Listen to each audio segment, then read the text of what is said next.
we are going to the practical aspect of doing the blood grouping investigation. Now what do we need for blood grouping investigation? We need 4 glass slides, okay, 4 glass slides which has been wiped with a cotton, dry cotton.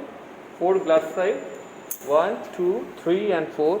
Each of the slide has been divided, first 3 slides have been divided into 2 parts, see, 1, 2, 3, and there is one ace slide, okay. Now what is the purpose of these first 3 slides? Now first one you have seen that there is A written over there, where we will be putting the anti-A sera. There is a B slide where we will be putting the anti-B sera, and there is a D slide where we will be putting the anti-D sera, and there is another A slide. Now what is A slide? A slide which contain the anti-A sera means the serum containing anti-A monoclonal antibody. Similarly, the B sera will be containing anti-B monoclonal antibody, and D sera will be containing anti-D monoclonal antibody. And what will ACE serve the purpose? ACE will be having, we will show you, ACE will be having the stored sample or the diluted blood corpuscles which we will be putting on separately on slide A, slide B and slide D. Okay. Now see, we are putting 8 drops of normal saline on the A slide.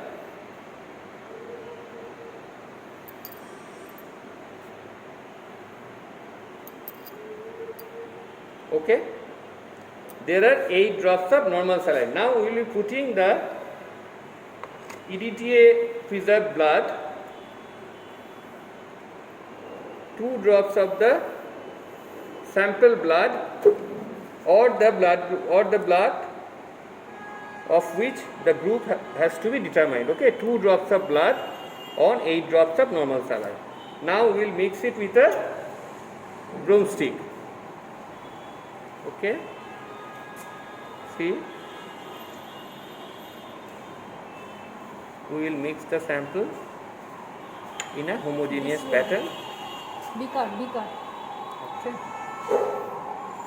See, now the stored sample has been prepared. So we are going to determine the group of this sample.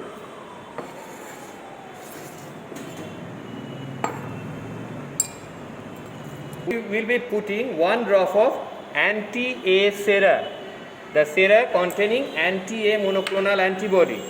On the B slide equally, we will be putting anti-B sera containing the anti-B monoclonal antibody, and on the D slide, we will be putting anti-D sera containing anti-D monoclonal antibody. Okay. Now for commercial identification purpose, you see, it is followed universally that anti-A sera will be having a blue color, anti-B sera will be having a yellow color, and anti-D sera will be having a translucent water-like color. Okay.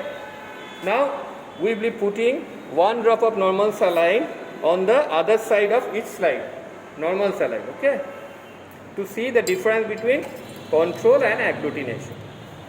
On each of the slide, we will be putting 1 drop of normal saline. Okay. Now we will be putting 1 drop of diluted blood, that means 2 drops of blood suspended in 8 drops of normal saline. So the blood corpuscles has been diluted, and we will be putting that diluent solution on each of the slides. 1 drop on the sera, 1 drop on the normal saline. Okay.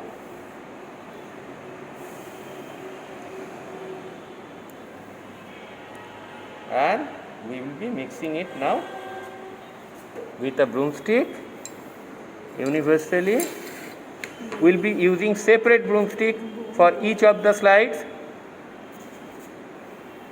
Each of the slide will be, see, it is spreading all over the slides universally in a homogeneous pattern, and we will be using 3 different broomsticks.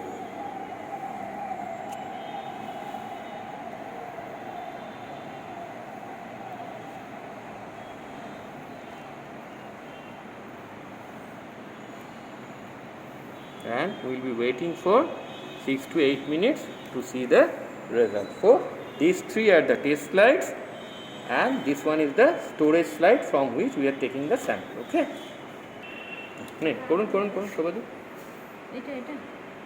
See what we'll do, we will be tilting the slides on both sides, not vehemently, in a gentle pattern. We'll be tilting all the slides, okay, so that the anti-sera and the given blood sample are mixed properly.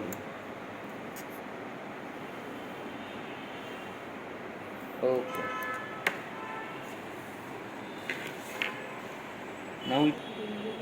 Now we can see very well that all the 6 drops, they are having a universal pattern except slide D on the right side, where the sera has been added to the blood sample. There are pigment formation. See, there are pigment formation. Okay. And now we will be tilting the slides. See, we can see there are multiple pigment formation. So here the agglutination is taking place, and we can compare it with the control slides. See, there is no pigmentation as such. It's a homogeneous solution. All the other slides you can see there is no pigment formation. It's a homogeneous slide. All the 3 slides, see, no pigment formation. But we can see very clearly that slide D on the right side is having, the drop is having multiple tiny formations. Okay, these are the agglutinations, and as you know, there are 4 types of agglutination. Number type 1, type 2, type 3, type 4 according to the grade. Type 1 is having a large amount of agglutination, single form. Type B, moderate size. Type C, multiple number of agglutinating parts, small parts. So here we can see that there are multiple small agglutinating parts.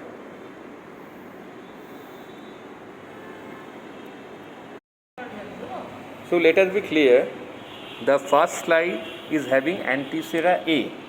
So anti-sera A has monoclonal anti-A antibody or agglutinin. So it hasn't clotted, you can see. That means this blood sample doesn't have A antigen. Otherwise, anti-A antibody would have agglutinated with the A antigen. So this blood sample doesn't have A antigen. Now let us go to the B slide. See, this hasn't got agglutination also. That means this sera was having anti-B agglutinin or antibody, but this has not agglutinated. That means this particular blood solution doesn't have B antigen also.